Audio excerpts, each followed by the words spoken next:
भारत में लोकसभा चुनाव से ऐन पहले नागरिकता संशोधन कानून सीएए लागू किया जा चुका है और इसे लेकर गैर बीजेपी शासित कुछ राज्यों ने विरोध किया है। पश्चिम बंगाल की सीएम ममता बनर्जी, केरल के मुख्यमंत्री पिनरई विजयन, तमिलनाडु के मुख्यमंत्री स्टालिन ने विरोध किया है। कहा है कि ये बीजेपी की बंटवारे की राजनीति है, अपने राज्य में सीएए लागू नहीं करने देंगे। जबकि दिल्ली के मुख्यमंत्री अरविंद केजरीवाल ने सीधा सीधा आरोप लगाया है कि अगर इन प्रवासियों को नागरिकता दी गई तो कहीं ना कहीं दंगे होंगे, रेप की घटनाएं बढ़ेंगी। और ये भी कहा है कि बीजेपी वोट बैंक बढ़ाने के लिए ये कर रही है और इससे देश में महंगाई और बेरोजगारी की समस्या भी बढ़ेगी, क्योंकि वर्तमान में भारत का युवा रोजगार के लिए दर दर की ठोकरें खा रहा है। कांग्रेस भी इसका विरोध कर रही है और कह रही है कि धर्म के आधार पर नागरिकता का दिया जाना संविधान की भावना के विपरीत है।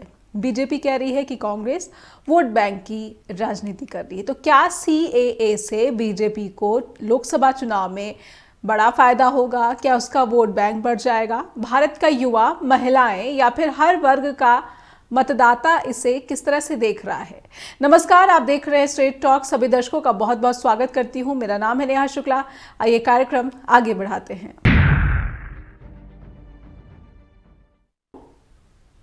कुछ सवाल हैं स्ट्रेट टॉक में जो कि हम चाहते हैं कि दर्शकों के सामने ये रखे जाएं और इन सवालों को समझने की ज़रूरत है, क्योंकि भारत में लोकसभा चुनाव और लोकसभा चुनाव से ऐन पहले बहुत बड़े बड़े फैसले बीजेपी ले रही है और इन्हीं में से एक फैसला है सीएए को नोटिफाई किया जाना। सवाल क्या है आज के, आइए दर्शकों के सामने रखते हैं। केंद्र ने 4 साल के बाद आखिर लोकसभा चुनाव से ऐन पहले ही सीएए लागू करना क्यों सोचा? क्या नागरिकता कानून को गैर बीजेपी शासित राज्य रोक सकते हैं? इस तरह का उनका अधिकार है, ये उनके अधिकार क्षेत्र में आता है। क्या पश्चिम बंगाल और असम में सीएए से बीजेपी को लाभ होगा? क्या भारतीय मुसलमानों की नागरिकता पर सियासी साजिश हो रही है, जिस तरह का आरोप विपक्ष बीजेपी पर लगाता आ रहा है? आइए बातचीत आगे बढ़ाते हैं। हम अपने पैनलिस्ट का स्वागत कर लेते हैं। हमारे साथ वरिष्ठ पत्रकार अजय शुक्ला जी जुड़ चुके हैं। सर, बहुत बहुत स्वागत करती हूँ मैं आपका। पॉलिटिकल एनालिस्ट नीलम चौधरी भी जुड़ चुकी है, मैम आपका भी अभिनंदन। और प्रोफेसर मोहम्मद खालिद भी जुड़ चुके हैं, पॉलिटिकल एनालिस्ट। सर, आपका भी बहुत बहुत स्वागत करती हूँ। खालिद सर, शुरुआत में आपसे करना चाहूँगी कि एक बार फिर से सीएए जो है सुर्खियों में है, नोटिफाई किया जा चुका है, वो भी लोकसभा चुनाव से ऐन पहले। क्या विरोध वैसा ही हो सकता है जैसा हमने पिछली बार देखा था कि लगभग हर राज्य में अपने अपने स्तर पर विरोध के सुर तेज हुए थे? असम की बात अगर की जाए, पश्चिम बंगाल की बात की जाए, तो यहाँ पर स्थिति काफ़ी जो है विकट दिख रही थी, काफ़ी संकट थी बीजेपी के लिए। लेकिन अभी लोकसभा चुनाव के शोर में सीएए को किस तरह से देख पा रहे हैं आप?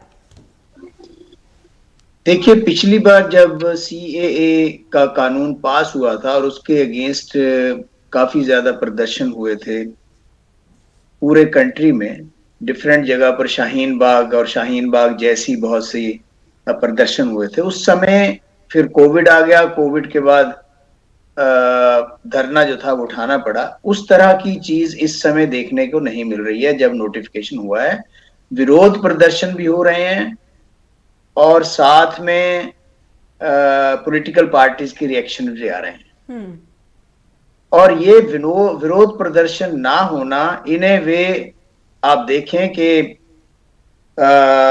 ये ठीक है, क्योंकि बीजेपी ये चाहती है कि विरोध प्रदर्शन हो, उससे पोलराइजेशन हो और उनको जो है वोटों का फायदा मिल सके। बेसिकली ये कानून जो है ये वोटों के लिए ही है। अदरवाइज अगर इसको पूरी तरह से देखें तो इसमें बड़ी कमियां भी हैं और बड़ी चीजें हैं जो हम डिस्कस करेंगे। मैं भी डिस्कस करूंगा इसके बारे में जी।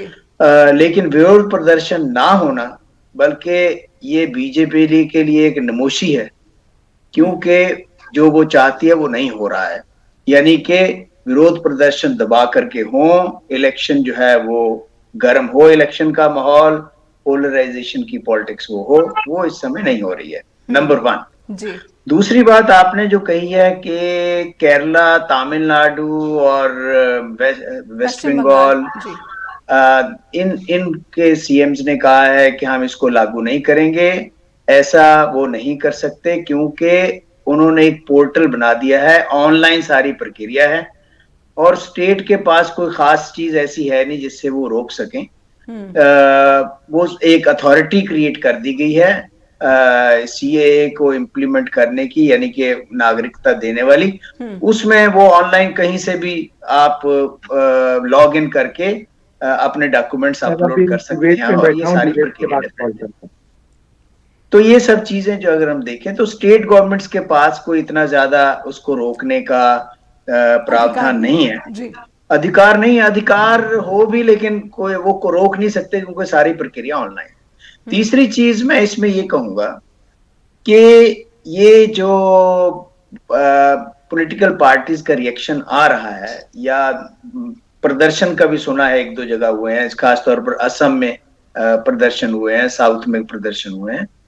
ये प्रदर्शन जो है ये फिजल आउट हो जाएंगे क्योंकि इतना बड़ा जैसे शाहीन बाग जैसा वो नहीं बन पाएगा। तीसरी चीज, और एक और चीज मैं आपको बता दूं कि सिटीजनशिप देने की ये जो प्रक्रिया है इसके अंदर बहुत सारी खामियां हैं।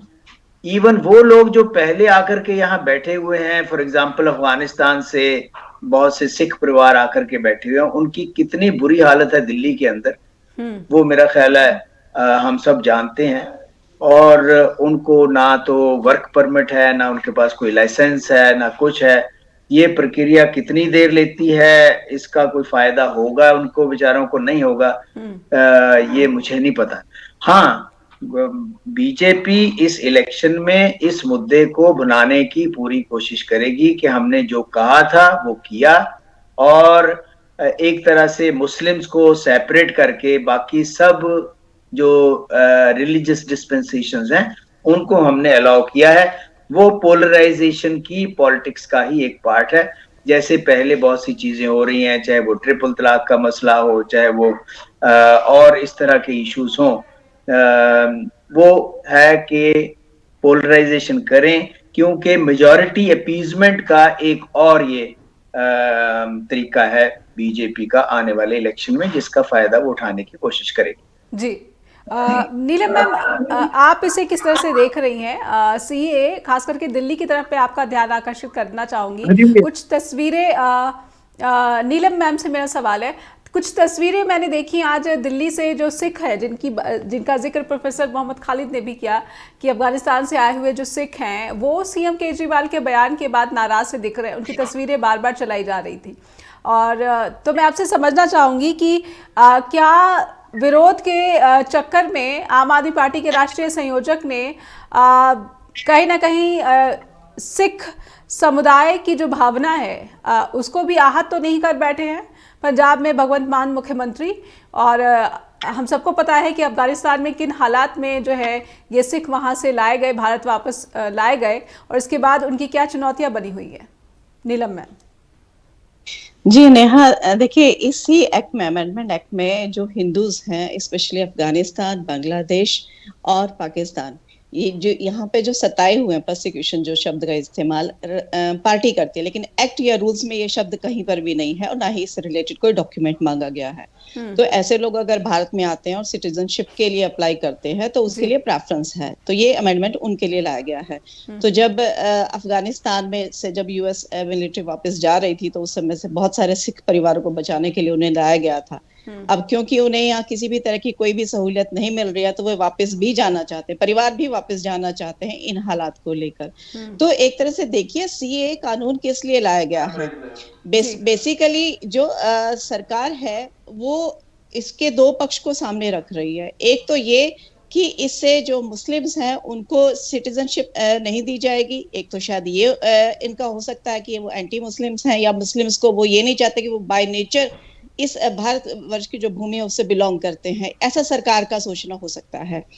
तो आप, और दूसरा कि ये कि क्या मुस्लिम्स जो है उनको सताया नहीं जा सकता दूसरे इन्हीं देशों में या किसी और देश में, इन तीन देशों को छोड़ भी दिया जाए। तो एक और भी चीज आती है कि अगर भारत से ही कोई मुस्लिम जो सिटीजन था वो बाहर कहीं गया है और वहां पर वो परेशान होकर फिर से अगर भारत की नागरिकता लेना चाहता है, वहां पे भी एक बड़ा सवालिया निशान है।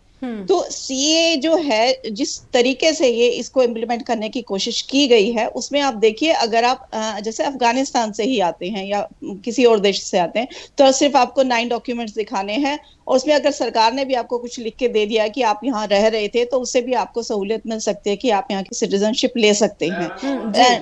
पेपर वर्क में तो एटलीस्ट ये है। और एनआरसी में भी उनके लिए प्रोविजन किया गया कि जो लोग ऑलरेडी इंडिया में रह रहे हैं, जैसे कि जो सिख भारत में आ चुके हैं, स्पेशली जो 2014 तक जो किसी दूसरे देश से या बांग्लादेश से भारत में आए थे, तो करीबन 20 के आसपास के डॉक्यूमेंट्स हैं कि उनमें से कोई भी दिखा दे तो उनको सिटीजनशिप मिल जाएगी। तो ये जो कानून है, ये एक लिमिट रखता है 2014 तक की।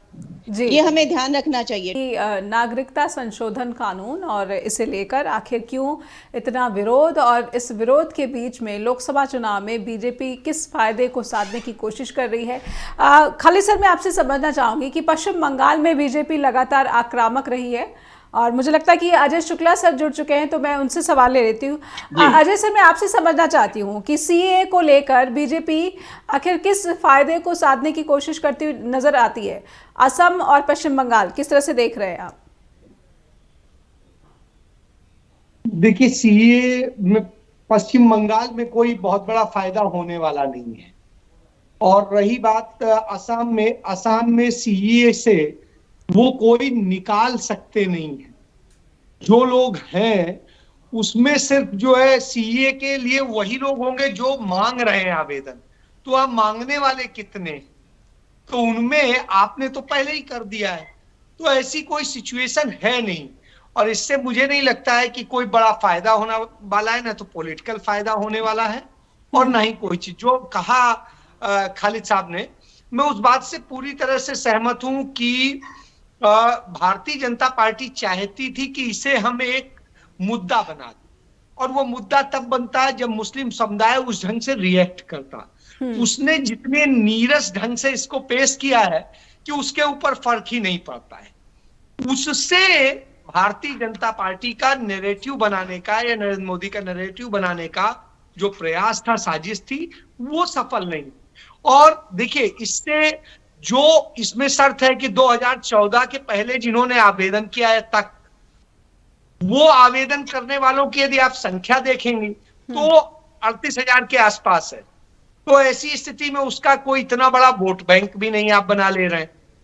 तो इससे आप यह समझ सकते हैं कि यह कोई नहीं, ये एक सिर्फ जो कहते हैं चुनावी छुरछुरी छोड़ने भर का है, इससे ज्यादा कुछ नहीं। और रही बात हिंदू वोट की, तो जो हिंदू समुदाय के वो लोग जो तमाम नफरत से भरे हुए हैं, तमाम सारे धर्म के नाम पे दूसरी चीजें, वो पहले ही भारतीय जनता पार्टी के साथ में। तो उसके अलावा जो सेकुलर हिंदू है वो कभी भी भारतीय जनता पार्टी को पसंद नहीं करता रहा है, तो वो जाएगा ही नहीं। तो इसलिए कहीं पर भी इसका कोई फायदा नहीं है। उल्टा देखिए, जो चीज कही आपने लीगली में इस चीज को कि राज्य का कोई बहुत बड़ा इसमें अख्तियार नहीं होता है, और इसीलिए आप देखिए कांग्रेस शासित किसी राज्य ने भी इस पर कोई रिएक्ट नहीं किया। जो है इसको लेकर के कहा जिस तरीके से, देखिए ध्यान भटकाने की कोशिश है, सिर्फ इसे ये चाह रहे थे कि मुद्दा बनवा करके और करें। और यदि आप देखें शाहीन बाग वाला जो आंदोलन था, उस आंदोलन के तमाम सारे लोग आज भारतीय जनता पार्टी के साथ में, उसमें कुछ सारे लोग ऐसे भी आए कि जो उसको एक बना करके भड़का करके एक नैरेटिव खड़ा करना चाहते थे मुस्लिम समुदाय के खिलाफ, वो नहीं कर पाए। तो ये सारी साजिशें फेल हो चुकी हैं। दिल्ली दंगे करा कर के देख लिया है, उससे कोई इतना बड़ा उन्हें लाभ नहीं हो गया। उसके बाद भी जो है भारतीय जनता पार्टी को कोई इतना बड़ा उपलब्धि नहीं मिली। तो इसलिए यह बिल्कुल साफ है कि यह सिर्फ छुरछुरी होगी, इससे ज्यादा इसका कोई वजूद नहीं है। जी प्रोफेसर खालिद, ये आरोप बीजेपी लगा रही है कि अगर कोई भी इस कानून के प्रावधानों को ध्यान से पढ़ता है तो उसको ये समझ में आएगा कि ये मुसलमानों की नागरिकता पर कोई साजिश नहीं है। देश के जो मुसलमान हैं उनकी नागरिकता को लेकर कोई भी जो है यहाँ पर ये कोई साजिश नहीं है, और प्रावधान ये कहते हैं कि उनके जो हित है वो संरक्षित हैं। तो कहीं ना कहीं एक शक जो है वो जो वोटर है जो मुद्दों पर वोट करता है उसके दिमाग में पैदा करने की कोशिश की जाती है कि क्या जो अपोजिशन है, जो इंडिया के दल है, वो मुस्लिम वोटर्स की अपीजमेंट की कोशिश कर रहे हैं। देखिए, ऐसा है कि इसमें मुस्लिम या हिंदू की बात नहीं है। बात असल में ये है कि क्या एक सेकुलर स्टेट में धर्म के ऊपर आधारित पॉलिसी मेकिंग हो सकती है या नहीं हो सकती, जो कि ये है, जिसमें मुस्लिम्स को अलग रख करके बाकी सबको नागरिकता देने की बात की गई है। कितनों को मिलती है, कितने आवेदन करते हैं, वो एक अलग बात है। तो पहली चीज तो ये है कि क्या एक सेकुलर स्टेट जो हमारा और जो जितनी भी हमारी कैबिनेट है जिसने ये फैसला लिया है, वो सब उस सेकुलर कॉन्स्टिट्यूशन कर शपथ लेकर के मंत्री बने हैं, प्रधानमंत्री बने हैं। दूसरी चीज ये है कि क्या ये आर्टिकल 14 के अनुरूप है, जो धर्म, जाति इत्यादि के आधार पर किसी प्रकार का कोई डिस्क्रिमिनेशन जो है उसको अप्रूव नहीं करता। जी। तीसरी चीज ये है कि अंतरराष्ट्रीय स्तर पर भी इस चीज को, जो जब ये कानून पास हुआ था उस समय भी इसका रिएक्शन हुआ था। इस समय भी अगर आप देखें, रॉयटर है, बीबीसी है, सबके ऊपर इसके बारे में रिएक्शंस आ रहे हैं। और जो office of the United Nations human rights commission है, उसने क्लियरली ये बात कही थी कि ये फंडामेंटली डिस्क्रिमिनेटरी है। यानी आप विशेष धर्म के लोगों को सेपरेट करके बाकी को एक तरफ करके आप ऐसा नहीं कर सकते। एक दो तीन चीजें मैं और ऐड करूंगा।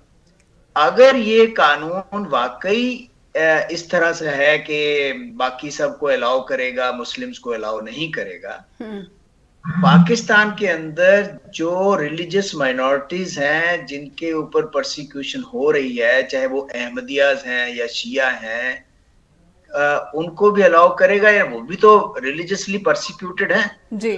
इसके अलावा आप ये देखिए कि रोहिंग्याज हैं, हिंदू रोहिंग्याज भी हैं म्यांमार के अंदर, लेकिन म्यांमार को आपने इस परव्यू से बाहर रखा है। वो भी तो नेबरहुड ही है। उसके बाद तमिलनाडु के जो श्रीलंका से आए हुए बहुत सारे शरणार्थी हैं, जो रेफ्यूजीज हैं, उन श्रीलंका को भी आपने बाहर रखा है। फिर आपने अपने ही कंट्री के अंदर 4 स्टेट नॉर्थ ईस्ट के ऐसे हैं जिनको एग्जेम्प्ट कर दिया है इससे। तो ये कैसे, आप किस तरह से लागू करना चाहते हैं और इसका क्या फायदा मिलेगा? फिर एक और चीज है, एक तरफ तो आप इलीगली जो लोग एंटर हुए हैं इंडिया के अंदर उनको टर्माइट कहते हैं, दूसरी तरफ उन टर्माइट्स को सब छूटें देख करके नागरिकता देने की भी बात करते हैं। यानी क्योंकि टर्माइट्स जो हैं वो हैं जो बांग्लादेश से मुस्लिम्स आए हैं जी। और जो बाकी के लोग आए हैं वो वेलकम हैं, उनके पास कोई भी डॉक्यूमेंट है, दे आर अलाउड और उनको प्राथमिकता दी जाएगी। एक और चीज भी है कि पहले जो नॉर्मल हालत में कोई भी व्यक्ति इंडिया में एंटर होता था और नागरिकता 11 साल बाद अप्लाई करता था, ये 5 साल बाद अप्लाई करेंगे। और ये भी बिल्कुल सही है कि 2014 तक का है।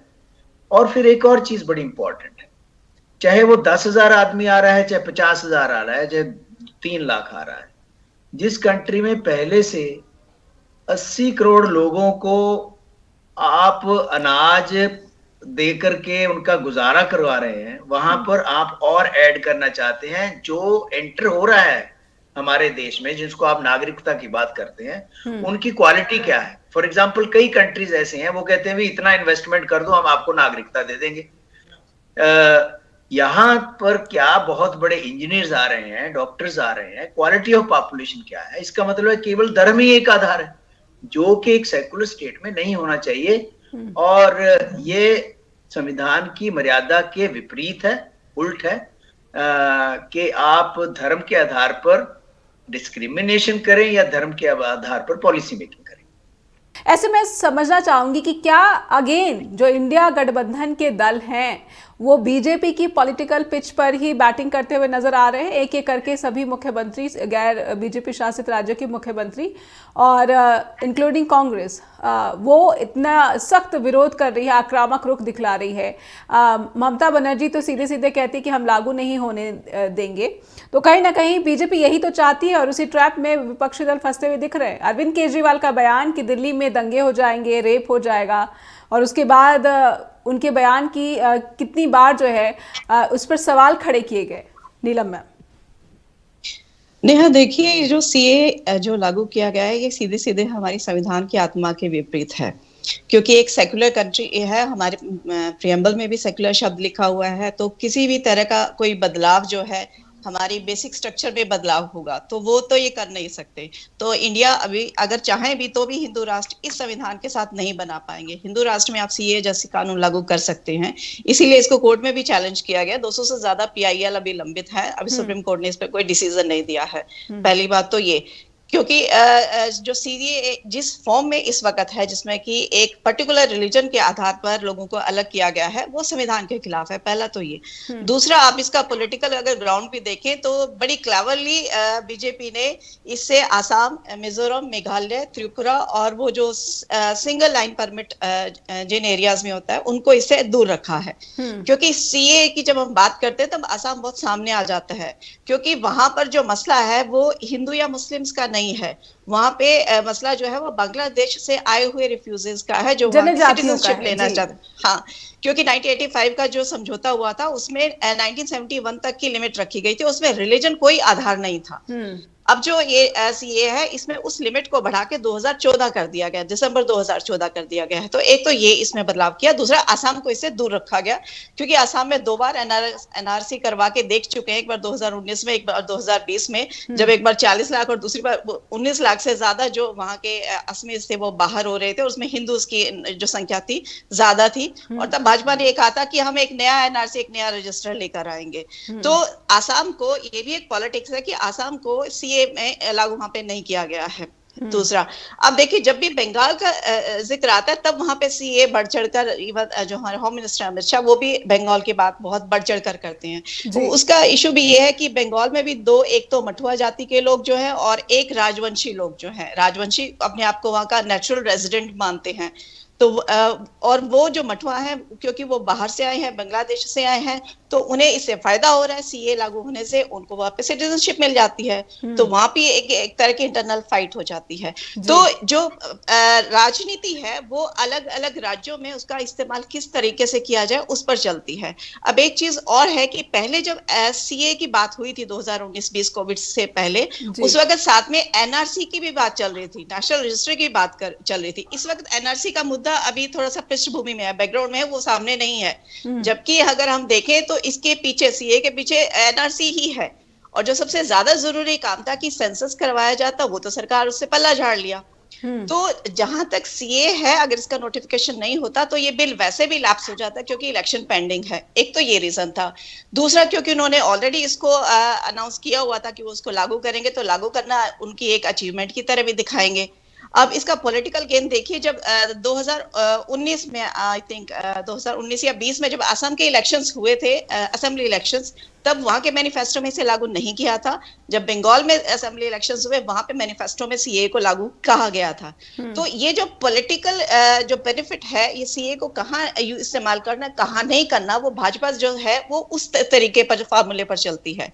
तो जैसे मैंने कहा कि क्योंकि अब सब लोग जानते हैं कि ये संविधान के खिलाफ है, नई सरकार जो आएगी, अगर आती है इंडिया गवर्नमेंट की, जो इंडिया अलायंस है उसकी, तो वो इसको अपने आप ही खत्म कर देंगे। तो इसलिए सीए उस तरह का मुद्दा नहीं बन पा रहा जैसा कि भाजपा उसको भुनाना चाह रही थी। तो वो जो एक अवेयरनेस है लोगों में, तो उसका इसको काफी फायदा मिला है।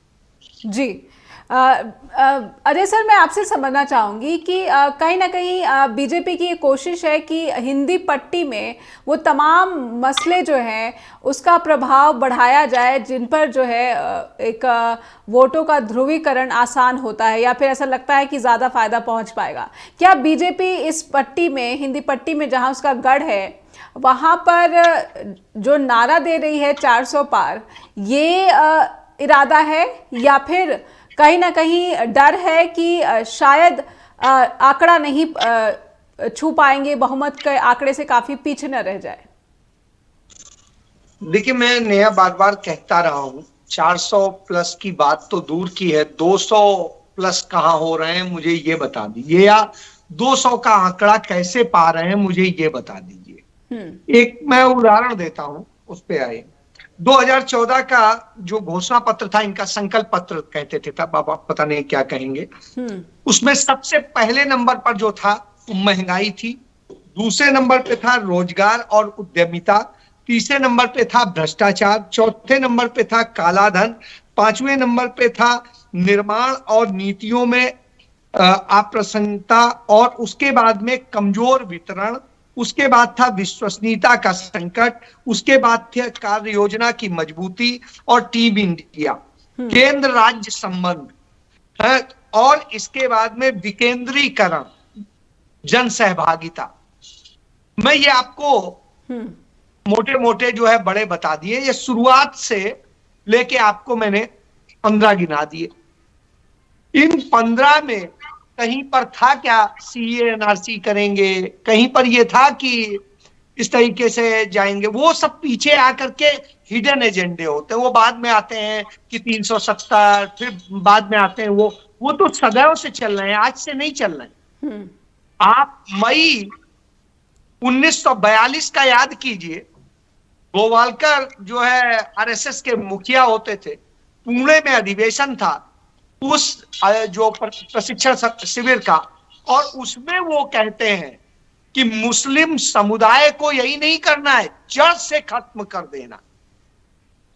तो साहब, जब ये जड़ से खत्म करने का सपना तब से पाले हुए हैं आजादी के पहले से, और ये तब था जब साथ में मिलके 3 राज्यों में सरकार चला रहे थे मुस्लिम लीग के साथ, और इसके बाद में जब सांप्रदायिक दंगे हुए तो सबसे ज्यादा जो भी नुकसान हुई हर तरह का, वो उन्हीं राज्यों में हुआ जहां पर ये लोग साथ थे। इससे आप समझ सकते हैं कि इनके अंदर, इनका जन्म नफरत से हुआ है, इनका जन्म किसी सुधार के लिए, किसी उसके लिए नहीं हुआ है। तो ये उसी को लेके चल रहे हैं। आप याद करिए, जब 370 लाया गया था तो संविधान सभा में उस समय सदस्य थे, मंत्री थे श्यामा प्रसाद मुखर्जी, तब वो 370 के लिए क्यों नहीं बोले थे? तब तो वो साइन करने वालों में से थे। और उसके बाद आप देखिए जिस तरीके से चीजें हुई हैं, ये लोग वास्तव में इसी तरीके से, और 1977 की सरकार याद करिए, जब अपनी जनसंघ का विलय कर दिया था, तब तो उन्हीं एजेंडों पे काम कर रहे थे जो एजेंडे जनता पार्टी लेके आई थी, उसी के लिए कसम खाई थी जी। तो ये बताता है कि इनका असल में कोई एजेंडा नहीं, इनका हिडन एजेंडा एक ही है, और अब तो खुला है क्योंकि पूर्ण बहुमत से आ गए हैं। तो साहब, कि हमें उनको बस वो करना है, क्यों करना है? इसलिए नहीं, इसलिए क्योंकि सत्ता हासिल करना है। सत्ता हासिल करने के लिए कोई भी कर्म कर सकते हैं, उसी परिधि में ये आता है, इससे ज्यादा कुछ नहीं है। इनके समय में बेरोजगारी देश में सबसे ज्यादा है, और दुनिया की सबसे बड़ी बेरोजगार आबादी भारत में है। इनके समय में सबसे बड़ी भूखमरी भारत में है। इनके समय में सबसे ज्यादा कर्ज भारत पर है। इनके समय में सबसे ज्यादा महंगाई भारत पर है। इनके समय में सबसे ज्यादा महिलाओं पर अत्याचार भारत में है। इनके समय में जो सामाजिक विद्वेष है वो सबसे ज्यादा है। इनके समय में जो सामाजिक ताना बाना टूटा है, जिस तरीके से जाति धर्म के नाम पे दंगे फसाद हो रहे हैं, वो सबसे ज्यादा है। इनके समय में सबसे ज्यादा सैनिक मारे गए हैं। इनके समय में हमारे देश की सीमाओं पे तमाम किलोमीटर, हजारों किलोमीटर जमीन कब्जा कर ली गई है। इनके समय में हमारे सबसे ज्यादा जो है जिस तरीके से घटनाएं हो रही हैं, उन घटनाओं को युवाओं ने आत्महत्याएं की हैं, किसानों ने आत्महत्याएं की हैं, और कामगारों ने आत्महत्याएं की हैं, लड़कियों ने आत्महत्याएं की हैं। ये अपने आप में बताता है कि असल में ये सरकार नहीं चला पाते, तो इसी बूते नफरत फैलाकर इसी तरीके से ये करते हैं। जब ये कुछ नहीं होता तो सिखों को खालिस्तानी बताते हैं, मुस्लिम्स को पाकिस्तानी बताते हैं। जो हिंदू और दूसरे बोलते हैं उन्हें चीनी एजेंट बता देते हैं। तो ये वास्तव में जी। सिर्फ इसके बूते खड़े, इसके अलावा इनके पास कुछ नहीं है। समय जो चुना गया प्रधानमंत्री की तरफ से इस अनाउंसमेंट को लेकर, इस पर भी सवाल किए विपक्ष ने, और कहीं ना कहीं इसे मीडिया मैनेजमेंट से भी जोड़कर देखा जा रहा है कि ये तो वैसे ही कानूनी इसको चैलेंज किया जाएगा और ये जो है ये कानून की के आधार पर हो सकता है कि आने वाले समय में जो है निरस्त हो जाए। तो कहीं ना कहीं ये क्या बीजेपी की उस निराशा को भी दर्शाता है कि पहले यूसीसी, फिर सीएए, उसके बाद और भी ऐसे कई सारे फैसले हैं जो बीजेपी एक के बाद एक ले रही है। अपने घोषणा पत्र में 370 की बात भी, श्रीनगर भी पहुंचते हैं पहली बार जब से हटा वहां पर धारा 370 हटाई गई। तो ये सारी की सारी जो बातें, जिस तरह से आक्रामकता बीजेपी दिखा रही है, और सबसे बड़ी बात कि समय जो बीजेपी ने चुना है, ये क्या दर्शाता है?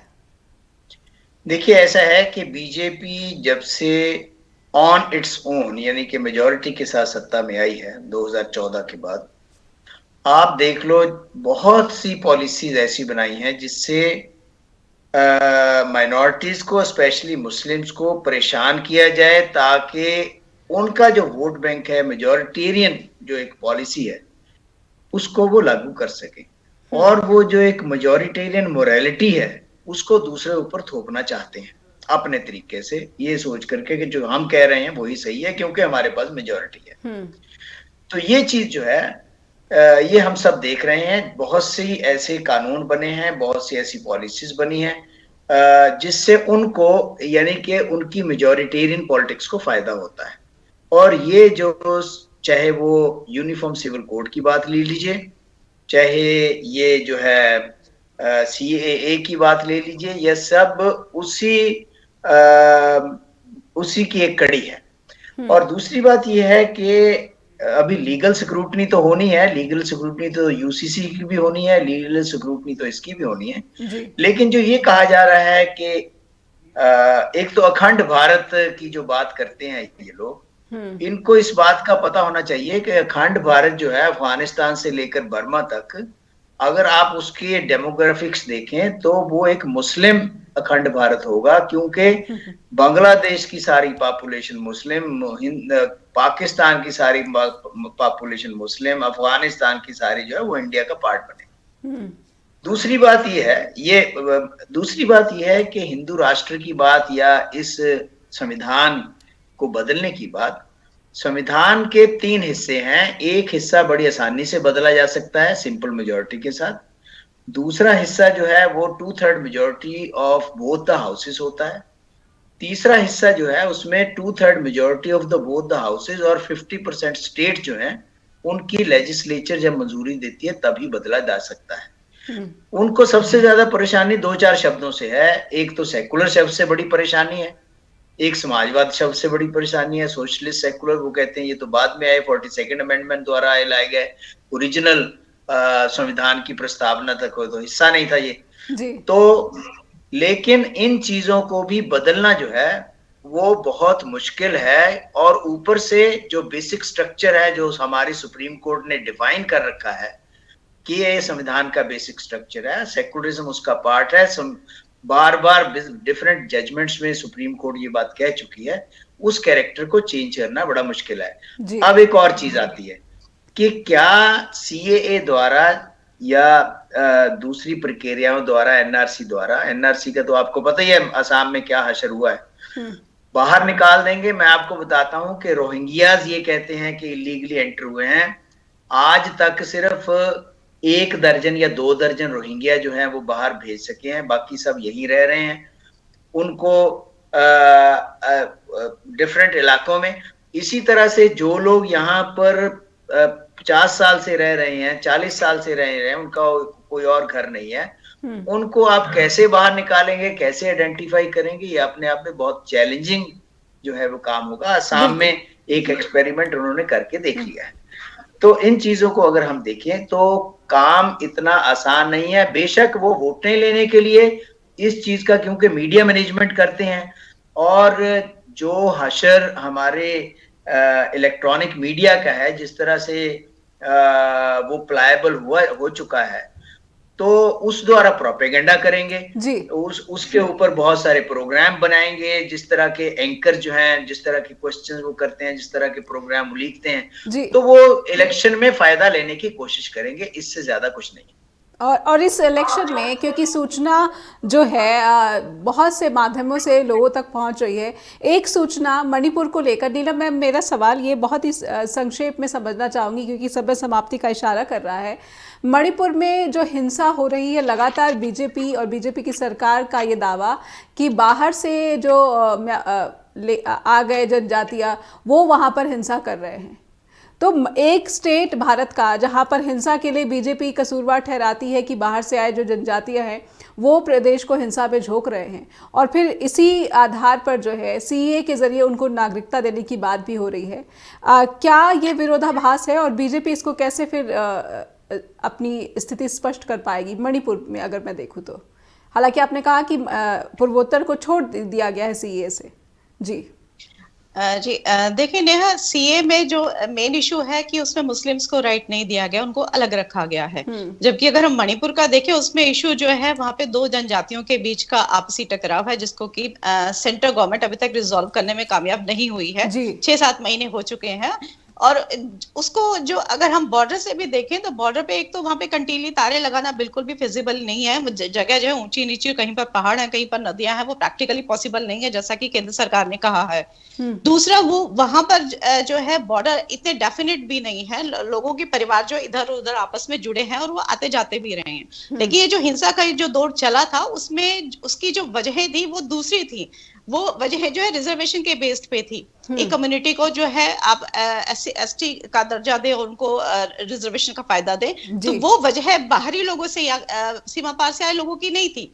तो वो जो टेंशन थी, उसको जो एक्चुअल रीजन था उसको रिजॉल्व नहीं किया गया। तो जो सीए है जो कि आपको एक सिटीजनशिप का एक राइट देता है, राइट ऑफ राइट्स देता है, वो जो उसका जो आधार बनाया गया है सरकार ने, वो कहते हैं कि हम एक हिंदू राष्ट्र की तरफ उसका एक कदम है। मैं इसमें एक छोटी सी लाइन में ऐड करना चाहूंगी, इस संविधान के साथ तो आप सेक्युलर शब्द को नहीं हटा पाएंगे क्योंकि वो बेसिक स्ट्रक्चर का पार्ट है। हाँ, अगर बीजेपी सरकार एक बहुत अच्छी मेजोरिटी के साथ आती है, राज्यसभा में अच्छी सीट आती है, तो शायद वो एक नया संविधान लिखे, उसके हिसाब से हिंदू राष्ट्र बने, उसके हिसाब से वो अपने कानून ला सकते हैं अगर वोटर्स इस तरह से फेवर करते हैं। अदरवाइज जो सीए इस फॉर्म में है, ये हर तरीके से इलीगल है और इसको जरूर जो है उसको खत्म किया जाना चाहिए। और इसमें एक लाइन में जोड़ना चाहूंगी कि जिस तरह से उत्तराखंड में यूसीसी से वहां की जनजातीय महिलाओं को अलग रखा गया, तो कहीं ना कहीं बीजेपी जो है उसको पता है कि कहाँ पर किसी इस तरह के कानून को जो है अपने ही जो वोटर्स हैं वो नाराज हो सकते हैं, निराश हो सकते हैं। तो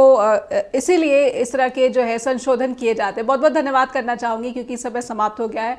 नीलम मैम आपका भी, अजय शुक्ला सर आपका भी, प्रोफेसर खालिद सर आपका भी, कि आपने वक्त निकाला और स्ट्रेट टॉक के साथ जुड़े। दर्शकों से अनुरोध है कि आपको सीएए से जुड़ी कोई भी आपका सुझाव है, सजेशन है, तो आपका बहुत बहुत स्वागत है। आप अपने विचार हम तक अवश्य पहुंचाएं अपने फीडबैक के रूप में। info@justbroadcasting.com और neha@justbroadcasting.com पर आप फीडबैक भेजना ना भूलें। फिर होगी आपसे मुलाकात। अपना ख्याल रखिए। नमस्कार।